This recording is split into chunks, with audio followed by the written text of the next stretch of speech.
तू बिटिया गई तो सब ले गई, तू बिटिया गई तो सब ले गई। माँ का कलेजा कलपता रहा, भैया का हृदय तड़पता रहा। आंसुअन की बहे धार रे, बाबा तुम्हारे रोते बिलखते रहे। ओ नन्ही परी तू कहाँ खो गई, बाबा तुम्हारे रोते बिलखते रहे। ओ नन्ही परी तू कहाँ खो गई, तू बिटिया गई तो सब ले गई। हम भी तो माई तुम्हारे ही थे, पर हम किसी को प्यारे न थे। टूटी है हमारी हर आस रे, हमको चाहा ना अम्मा क्यों तुमने कभी। बाबा को मैं हमेशा बुरी क्यों लगी, तू बिटिया गई तो सब ले गई, तू बिटिया गई तो सब ले गई। अज्ञान से संरक्षण अनेक समस्याओं का हल है। निशुल्क प्रारंभिक, माध्यमिक और उच्च शिक्षा से उन ऊंचाइयों को छुआ जा सकता है जो सामान्यतः दिवा स्वप्न मालूम होती हैं। सुने आज ऐसी ही दास्तां रेडियो धारावाहिक नन्ही परी की तीसरी कड़ी में। आंख।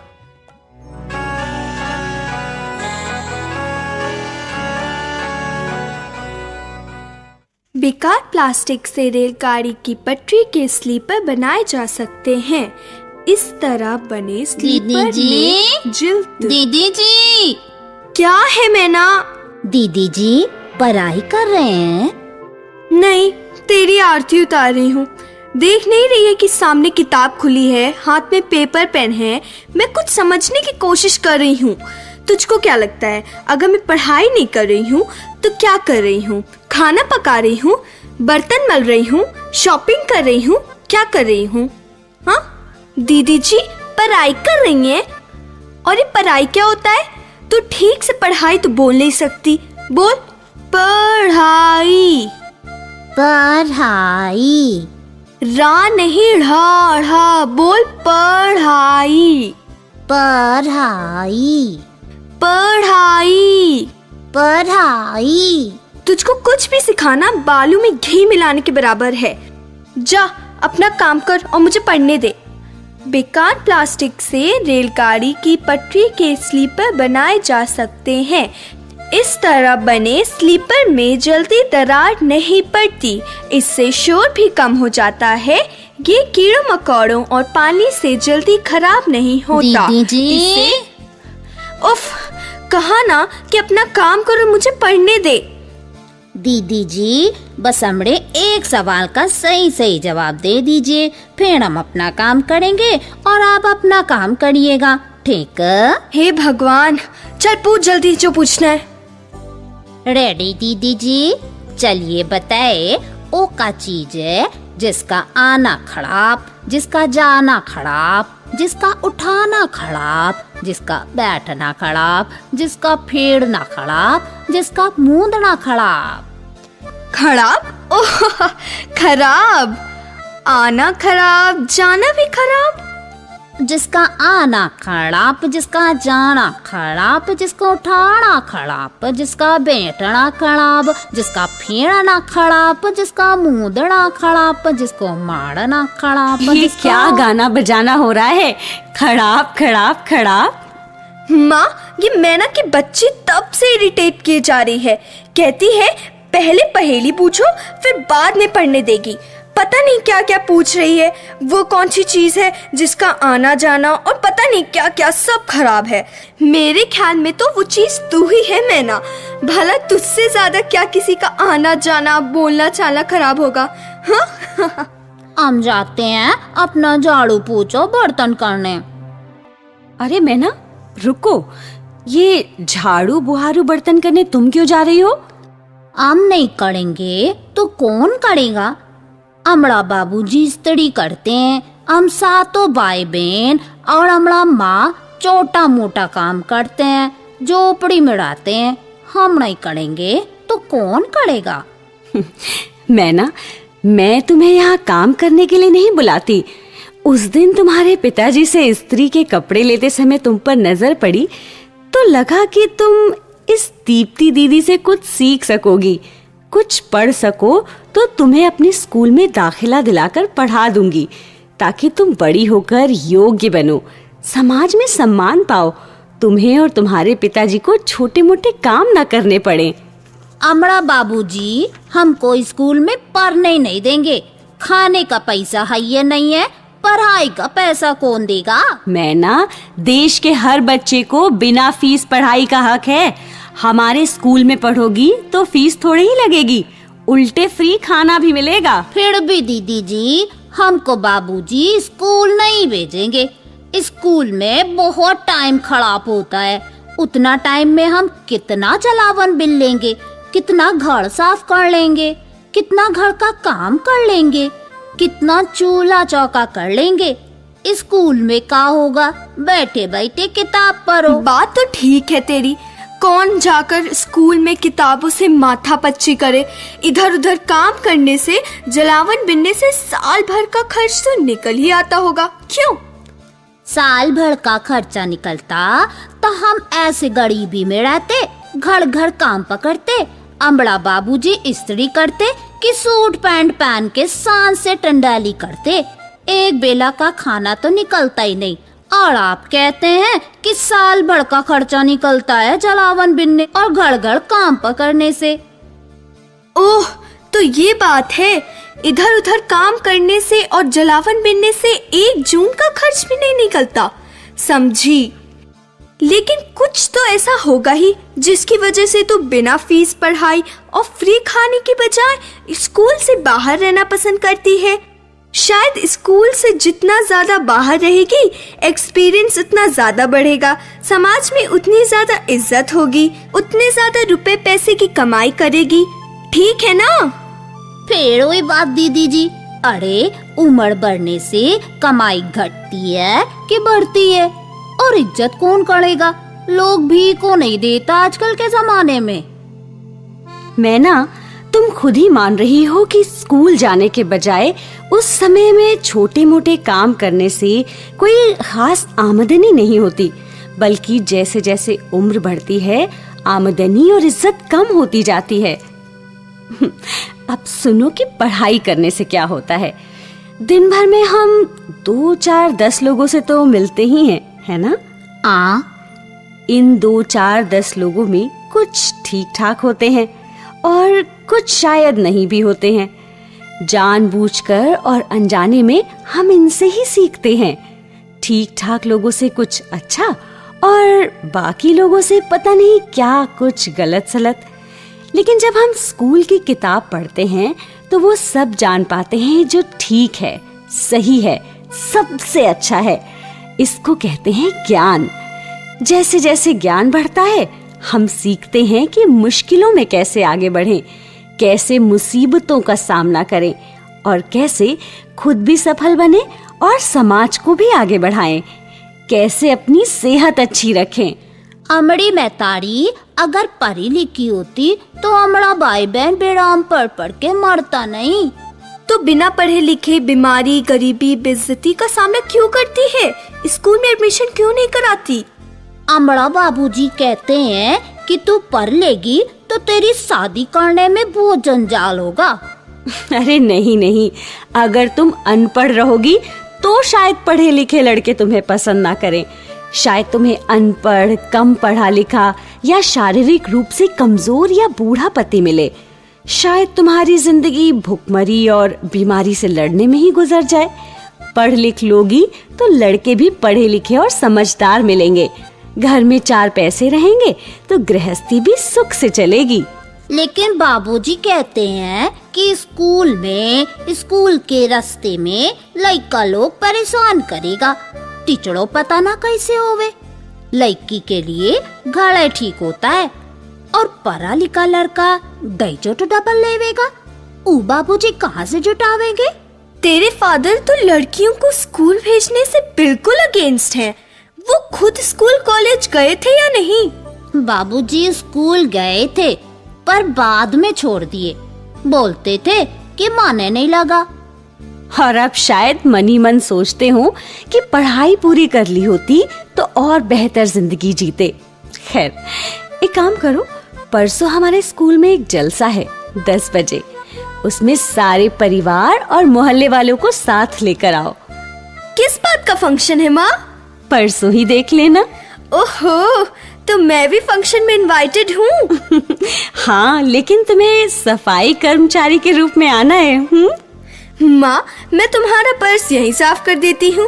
उसके लिए स्कूल में बुलाने का कष्ट क्यों उठा रही हो? लाओ, दो तो। कहाँ है तुम्हारा पर्स? हाँ? अच्छा, बहुत अच्छे। अब ये खराब काम भी। हाँ, अरे हाँ, जब मैं आई थी तो मैं ना, तुम क्या पूछ रही थी? कुछ खराब गा रही थी। हाँ, हम पूछ रहे थे। हाँ, तुम ही तो पूछ रही थी। अरे वो खराब वाली पहेली क्या थी वो? मैं ना, दीदी जी तो बता भी नहीं पाए। आप ट्राई करके देखिए। ओ का चीज है जिसका आना खराब, जिसका जाना खराब, जिसको उठाना खराब, जिसका बैठना खराब, जिसको फेंकना खराब और जिसको मारना खराब होता है। आँख आना एक बीमारी है, इसलिए खराब है। आँख का जाना यानी आँख से लाचार हो जाना। माँ, मैं ना, तू पक्की इडियट है। ऐसे पहेली पूछने से पहले ये तो सोचा होता कि मेरी एक आँख खराब है, मुझे दुख लगेगा। नहीं बेटा, ऐसा कुछ भी नहीं है। उल्टे मुझे तो इस बात का गर्व है। भला ऐसा क्यों माँ? चलो, ये भी परसों जलसे में ही बता दूंगी। पर्सनल बातें पब्लिक में बताओगी? जिस पर्सनल बात से पब्लिक का भला हो वो पब्लिक को बतानी ही चाहिए।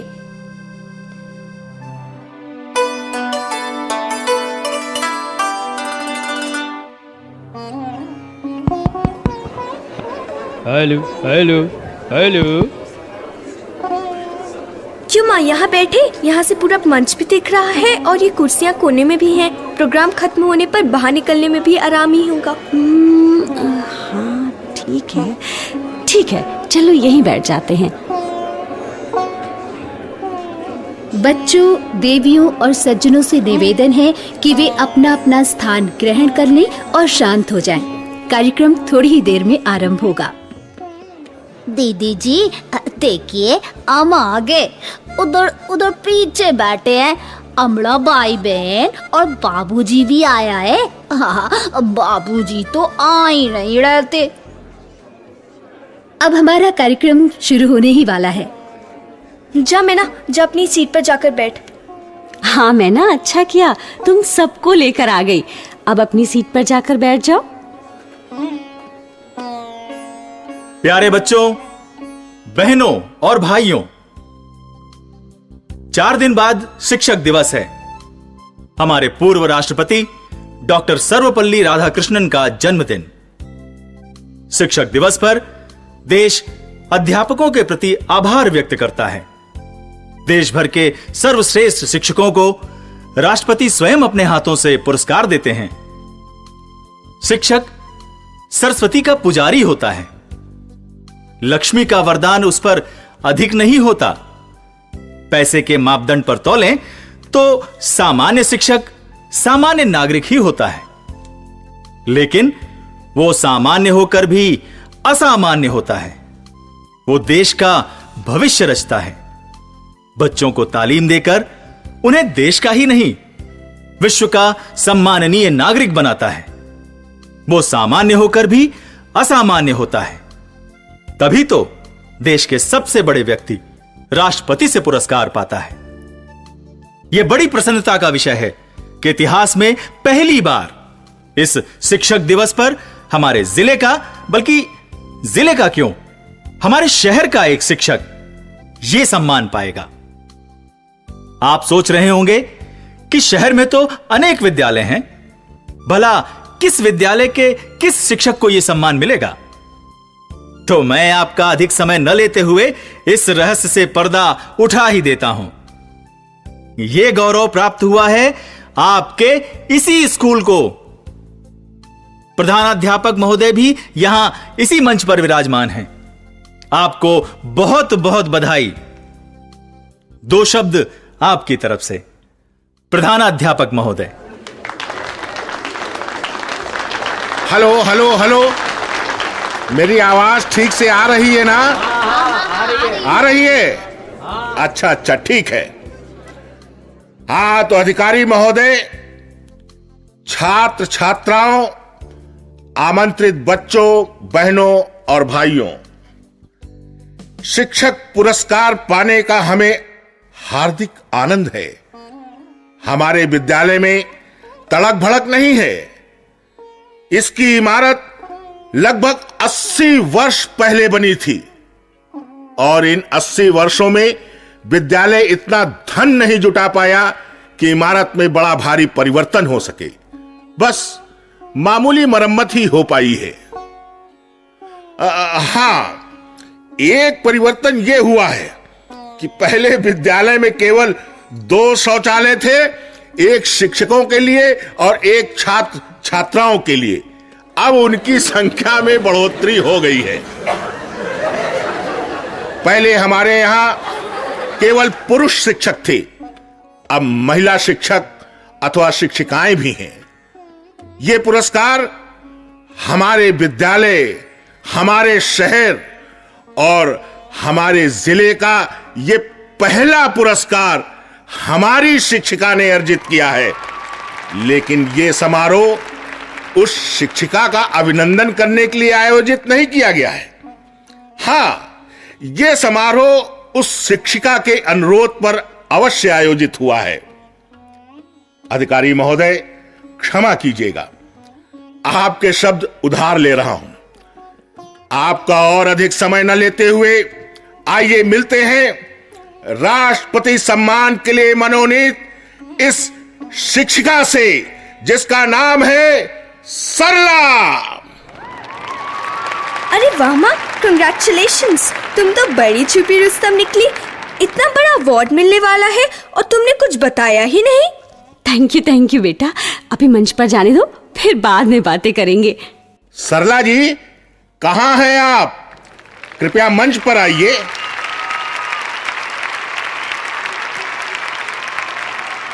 नमस्कार। शिक्षा अधिकारी महोदय, प्रधानाध्यापक जी, अभिभावकगण और मेरे प्यारे छात्र छात्राओं, मैं आप सबकी बहुत आभारी हूँ कि आप सब ने अपनी व्यस्त दिनचर्या के बावजूद मेरे अनुरोध का सम्मान किया, जलसे में शरीक होने के लिए समय निकाला, मन बनाया और यहाँ आने का कष्ट उठाया। राष्ट्रपति पुरस्कार के लिए मेरे नाम का चयन मेरे लिए बड़े सम्मान की बात है।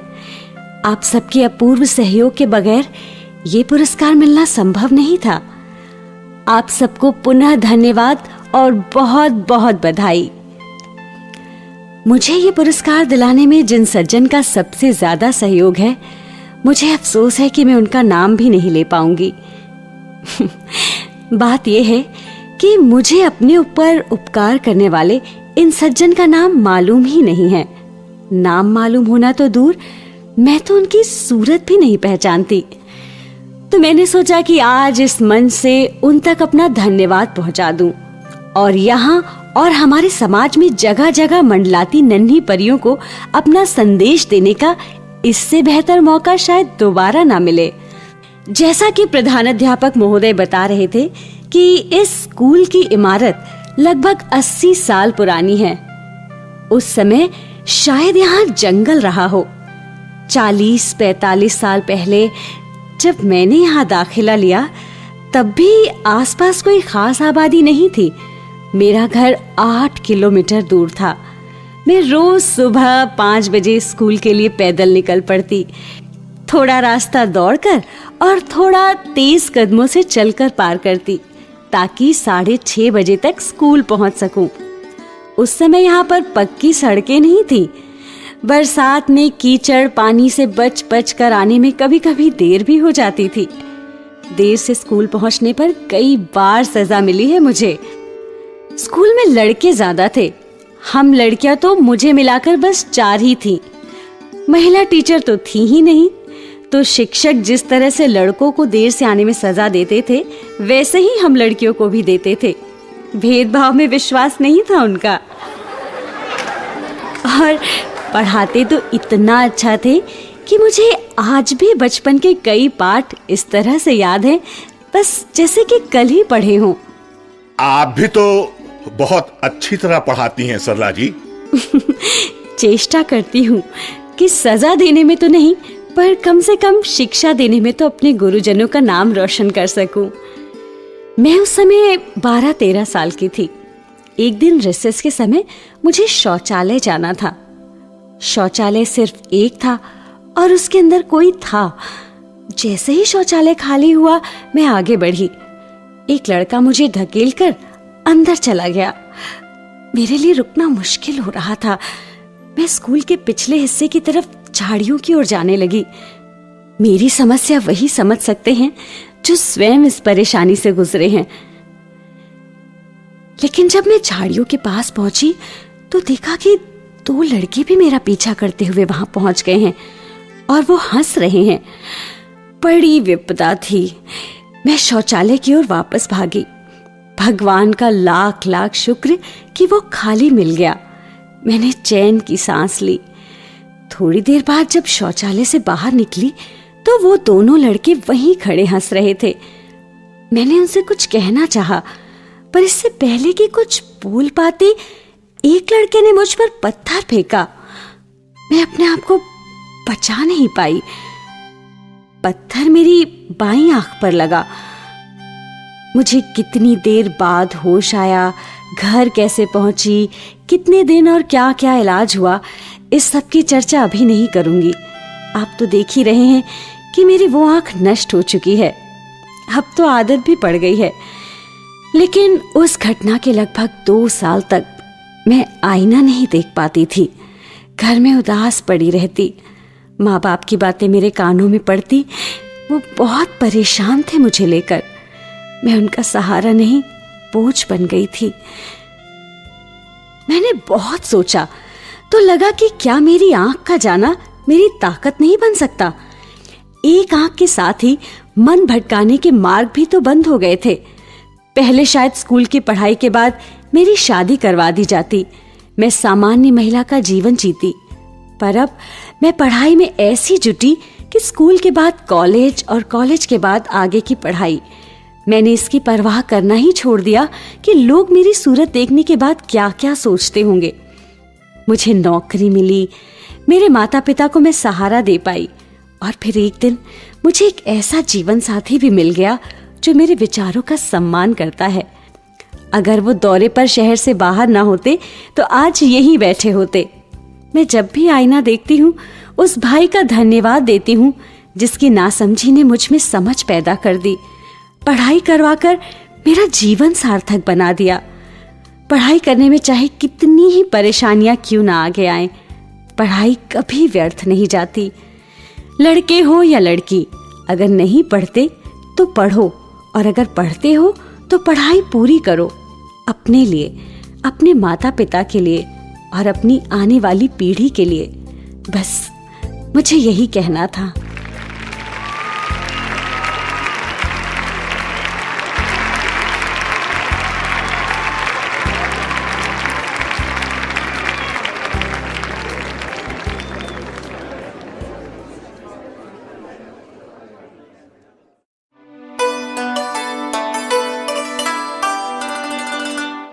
आज सुबह स्कूल में आपका भाषण सुन के अमड़ा बाबूजी तो रोने लगे, हमको पढ़ाने के लिए भी तैयार हो गए। हमको तो पता ही नहीं था कि वो भी इसी स्कूल में पढ़े थे। आपको ये कागज भेजे। अरे, तुम्हें स्कूल बेचने के लिए तैयार हो गए? ये तो बड़ी अच्छी बात है। दीप्ति बेटा, जरा पढ़ो तो क्या लिखा है इसमें। ला दे कागज। बड़ी टेढ़ी मेढ़ी हैंडराइटिंग है। लिखा है, गंभीरता से पत्थर खाकर आपने जीवन निखार लिया और नादानी में पत्थर मारकर मैंने जीवन नष्ट कर लिया, माफ कीजिएगा। ओह, जाने दो दीप्ति, शाम होने वाली है, लाइट ऑन कर दो। सुबह का भूला जब शाम को घर लौट आए तो भूला नहीं कहलाता। नन्ही